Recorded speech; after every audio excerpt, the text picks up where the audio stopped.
বর্তমান বিজ্ঞান প্রমাণ করেছে একটা ছেলে মেয়ে জন্মের পর তার মায়ের স্তন থেকে ডেরাই 24 আওয়ার্সের মধ্যে 24 ঘন্টার মধ্যে মিনিমাম 8 বার দুধ পান করে, গাখীর পান করে।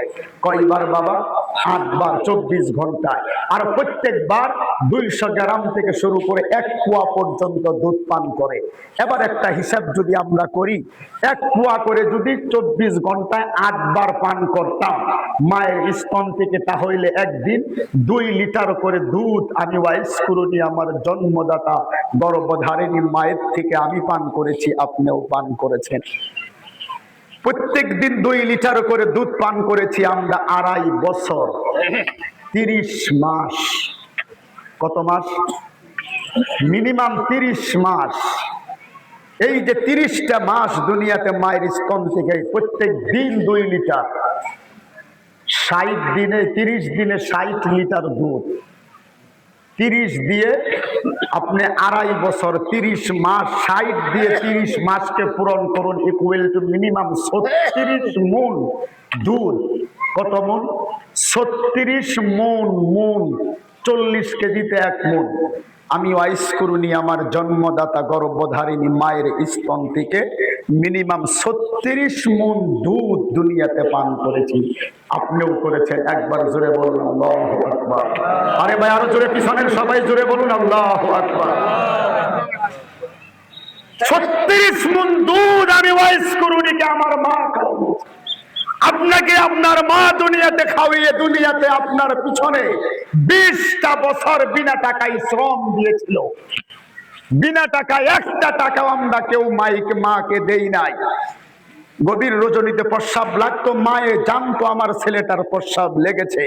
ঘুমন্ত ছেলেকে মা প্রস্রাব বিছনার থেকে টেনে বাইরে নিয়ে প্রস্রাব করিয়ে আবার বিছনার মধ্যে শোয়াইয়া দিত। আল্লাহ বলে, বান্দা এই দুনিয়াতে আমি আল্লাহ বলেছি ওয়াকাদা রাব্বুকা আল্লা তা'বুদু ইল্লা ইয়্যাহু ওয়া বিল ওয়ালিদাইনি ইহসানা। বান্দারে আমি আল্লাহ পাকের হুকুম মানবি, তারপরে দুনিয়াতে ওয়া বিল ওয়ালিদাইনি ইহসানা, তুমি তোমার মা এবং বাবার সাথে ভালো ব্যবহার করবি। জোরে করছো সুবহান। ওগো আল্লাহর নবীর উম্মতেরা, আমার মুসলমান বাবারা, এই দুনিয়ার জমিনের মধ্যে মা এবং বাবা যাদের পৃথিবীর জমিনের মধ্যে বেঁচে আছে রে বাবা, অনুরোধ করে চলে যাইতেছি ওই মা এবং বাবার খিদমত করা লাগবে। মা এবং বাবা যাদের পৃথিবীর জমিনের মধ্যে বেঁচে নাই, আমি ওয়াইস করুনি তাদের খিদমতে অনুরোধ করব। ওই মা এবং বাবার জন্য আল্লাহ রব্বুল আলামিনের কাছে দুখানা হাত তুলে আমার মা বাবার জন্য মাগফিরাতের দোয়া করব ইনশাআল্লাহ। আল্লাহ বলে, বান্দা তুমি তোমার মা এবং বাবার জন্য আমি আল্লাহর কাছে দুখানা হাত তুলে মাগফিরাতের জন্য দোয়া করো। ও কান্দাবাড়ি এলাকার নওজোয়ান যুবক বন্ধুরা, সম্মানিত দাদু ভাইরা, আমার আব্বা জানেরা, এলাকার চাচা জানেরা, কথাটা ধ্যান দিয়ে কান্দা লাগিয়ে আমার এই কথাটা শুনে যান আজকে ঈদগার ময়দান থেকে।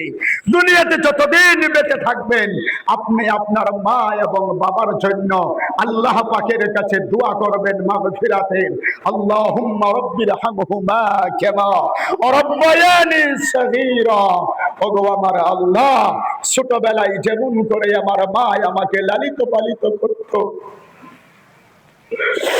কবরের ভিতরে আয় আমার আল্লাহ তুমি আমার মা এবং বাবাকে ঠিক তেমন ভাবেই রহমতের কুলে লালিত পালিত করো। আমার নবী জানিয়েছেন, পৃথিবীর কোন সন্তান পৃথিবীর কোন সন্তান যখন মা বাবার জন্য আল্লাহর কাছে দুখানা হাত তুলে 2 ফোঁটা চোখের পানি ছেড়ে দিয়ে আল্লাহর কাছে হাউমাউ করে করে বাচ্চা শিশুর মতো যখন কাঁদবে, আমার নবী বলেন ওই ছেলেটা মেয়েটাই মুখের মধ্যে হাত মোছার আগেই মা বাবার জন্য দরবারে এলাহিতে তার দোয়াটা কবুল হয়ে যায়। জোরে জোরে বলুন সুবহানাল্লাহি বিহামদিহি সুবহানাল্লাহিল আযীম। বুজুর্গ দোস্ত, মা এবং আব্বাজানের জন্য আমার আপনার নবী ছোটবেলায় এত দুনিয়াতে এত কান্দা কেঁদেছেন। উহুদের প্রান্তরে যখন বিশ্ব নবীর উপরে অন্যায় করা হলো। নবীজির মাথার মধ্যে যখন কাফেরেরা আঘাত করে দিয়েছিলেন, আপনারা জানেন আল্লাহর নবীর মাথার মধ্যে এরকম লোহার টুপি পরিধান করা ছিল। নবীজির মাথার লোহার টুপিটা ভেঙে গিয়ে বড় বড় দুইটা লোহার আকড়া আমার নবীজির মাথার মধ্যে ঢুকিয়া গেল। আল্লাহর নবীর মাথাটা ঘোরান দিয়ে উহুদের ময়দানে যেই জায়গার মধ্যে আঘাত করা হয়েছিল, আমি আমার এই ছোট্ট জীবনে 4 বার হজ বাইতুল্লাহ করেছি আলহামদুলিল্লাহ। আর এই 4 বারের হজের সফরে সেই জায়গার মধ্যে মিনিমাম যদি নাও গিয়ে থাকি 30 বারের চাইতে বেশি সেই জায়গাগুলি আমি আমার নিজের চোখ দিয়ে দেখে এসেছি। উহুদের ময়দানের পাদদেশে এখনো সেই জায়গাটা কালো একটা পাথর এখনো আছে। ইতিহাস প্রমাণ করে এই পাথরের উপরেই আল্লাহর নবীর মাথার মধ্যে কাফেরেরা আঘাত করেছিল। নবীজির মাথার থেকে যখন রক্তগুলি প্রবাহিত হচ্ছিল, নবীজি এরকম দুখানা হাত দিয়ে বিশ্ব নবীর মাথার মধ্যে চেপে ধরে এমন করে কপালের মধ্যে দোলে এনে চোখের সামনে যখন দুখানা হাত দিয়ে চোখের সামনে নবীজি ধরে, আল্লাহর নবীর 2খানা হাত নবীজির মাথার রক্ত দিয়া বুঝাই হয়ে গেছে। নবীজি 2 চোখের পানি ছেড়ে দিয়ে ডাকে আর কান্দে আর বলে, এরে ইবনে কুমাইয়া, কেন রে তোরা আমি নবীজিরে এমন করে মারলি? তোরা কি জানো না ভাই, মদিনার কথা বয়ান আমি কোনো জায়গায় করি না। মদিনার কথা মনে পড়লে আমার কলিজার মধ্যে আর বরদাস্ত হয় না। নবী আমার কান্দে আর বলে, ওরে ইবনে কুমাইয়া রে, কেন রে তোরা আমি নবীজির এমন করে মারলি? তোরা কি জানো না এই পৃথিবীতে আমি নবীজির মাথার রক্তটুকু মুছে দেওয়ার জন্য এই দুনিয়াতে আমি নবীর মা নাই, আমি নবীর বাবাও পৃথিবীতে বেঁচে।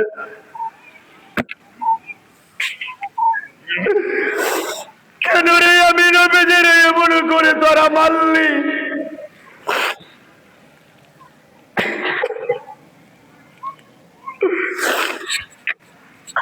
আল্লাহর নবীর উম্মতেরা, আমার দাদু ভাইয়েরা, 1500 বছর আগে নবীজি মা এবং বাবার বেদনা কলিজার মধ্যে নিয়ে কাফেরদের উদ্দেশ্য করে নবীজি এই কথাটা বার বলেছিলেন, এই পৃথিবীতে আমি নবীজির মা দুনিয়াতে বেঁচে নাই যে আমার মাথার রক্তটুকু মুছে দেবে। ভাই, সেই দরদের মা এবং আব্বাজান পৃথিবীতে আজকে যাদের নাই, কবরে রেখেছেন।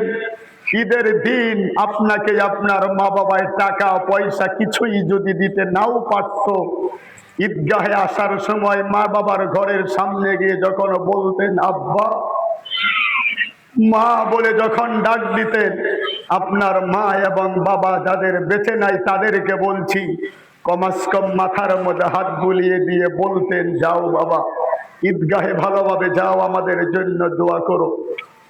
আমি আজকে বিগত প্রায় 12টা বছর যাবত বরপেটা টাউন মসজিদে তারাবির নামাজ পড়াই। কমিটির দাদু ভাইয়েরা জানে, গতকালকে রাত্র 10টায় বাড়ি ঢুকছি, প্রচন্ড বৃষ্টি আমাদের ওখানে। সকালবেলা যখন বেরিয়ে আসছি, আমার হাতে 500 টাকার একটা নোট আমার মা দিয়ে 2 চোখের পানি মুছতেছে। আব্বা মসজিদে এতিকাফে বসেছেন, ঈদের নামাজ পড়ে বাড়ি যাবে। বাগুদি মসজিদে এসে আব্বার সাথে মোলাকাত করলাম, একটা 100 টাকার নোট আমার হাতের মধ্যে দিয়ে মাথা টাথা বুলিয়ে দিয়ে বলতেছেন, ভালোভাবে যাও, ভালোভাবে আসো। বুজুর্গ দোস্ত, এই যে দোয়াটা, এই যে দোয়া, আমি কি আপনাদেরকে বুঝাতে পারছি কিনা জানি না, কথা বুঝতে অসুবিধা হচ্ছে আপনাদের বাবা? এই যে দোয়াটা, আল্লাহর নবী বলেন, পৃথিবীতে যদি কোনো সন্তানের জন্য মা বাবা আল্লাহর কাছে দিল থেকে যদি কিছু বলে দেয়, সেই দোয়াটা আল্লাহর দরবারে পৌঁছাইতে মাঝখানে পর্দা হিজাব কিছুই থাকে না। জোরে জোরে বলুন সুবহানাল্লাহ। ওই মা এবং বাবার খিদমত করবো, রাজি আছে ইনশাআল্লাহ? আল্লাহ আমাদেরকে কবুল করুক। ওই মা এবং বাবা যাদের বেঁচে নাই তাদের জন্য ঈদগাহ প্রাঙ্গণে দুখানা হাত তুলে আল্লাহর কাছে মাগফিরাতের দোয়া করব। এমন যুবক ছেলে আমাদের দেশে আছে বাবা, যেই ছেলেরা বিবাহ করার পর অনেক কথা আমার এই মাথার চতুর্দিকে ঘুরপাক করছে। বিবাহ করার পরে মা থেকে ডিভাইড হয়ে যায়, মা বাবার থেকে রিসার্চ হয়ে গিয়ে আলাদা সংসার করে। করেন, আপনি শরীয়তে সম্মত আছে, শরীয়তে নিষেধ করে নেই, আপনি আলাদা খাবেন খান, কিন্তু মা বাবার যেই জরুরতটা সন্তান হিসাবে আপনার উপরে ফরজ আইন, মা বাবার দুনিয়াবি জরুরত, টাকা পয়সা, ওষুধ পাতি, খাবার দাবার, কাপড় কানি যা দরকার, গরমের দিনে একটা এসির দরকার, যদি আপনার সামর্থ্য আছে মা বাবার রুমে একটা এসি ফিট করে দেন, সামর্থ্য নাই একটা ফ্যান টানিয়ে দেন, সামর্থ্য নাই একটা বিছন হলেও আপনাকে মা বাবার জন্য কিনে দিতে হবে। আপনার যোগ্যতা সামর্থ্য অনুযায়ী মা বাবার জন্য এতটুকু আমরা করতে পারবো না ইনশাআল্লাহ বাবা, আর করার চেষ্টা করব ইনশাআল্লাহ। এই দুনিয়ার পরিবেশটা বর্তমান ভালো না। আমি সর্বশেষ বলতে চাইতেছি, আখেরি জামানার মধ্যে পৌঁছে গেছি। আমাকে অ্যালার্ট করে দেওয়া হয়েছে অন্য কোনো দিকের কোনো কথা যেন বলা না হয়। চতুর্দিকে বিভিন্ন দেশের পরিবেশ কি চলছে আপনারা আমার চাইতে বেশি জ্ঞাত জানেন। আমি শুধু মুসলমান হিসাবে আজকের ঈদগাহ ময়দান থেকে আমাদের আসামের 1,56,000 মানব জাতির জন্য আসামের 33টা জেলার হিন্দু, মুসলমান, জৈন, পাহাড়ি, বাঙালি, ইহুদি, মাজুসি, বড়ো, ট্রাইবেলের আভা, বিভিন্ন জাতি ধর্ম বর্ণ নির্বিশেষে আমি আসামে আজকে এই নলবাড়ি কান্দবাড়ি কেন্দ্রীয় ঈদগাহ ময়দান থেকে সবার জন্য আল্লাহ পাক রব্বুল ইজ্জত ওয়াল জালালের দরবারে দিল থেকে দোয়া করছি, আসামের মাটিতে আল্লাহ যেন ভ্রাতৃত্ববোধ, শঙ্কর আজানোর মাতৃভূমি, এইখন হুনর অসম যাতে আমি হুনর অসম হিসাবে পরিচালিত করিব পারু, আল্লাহ যাতে আমাকে তৌফিক দান করে। সকলে একবার আমিন। বুজুর্গ দোস্ত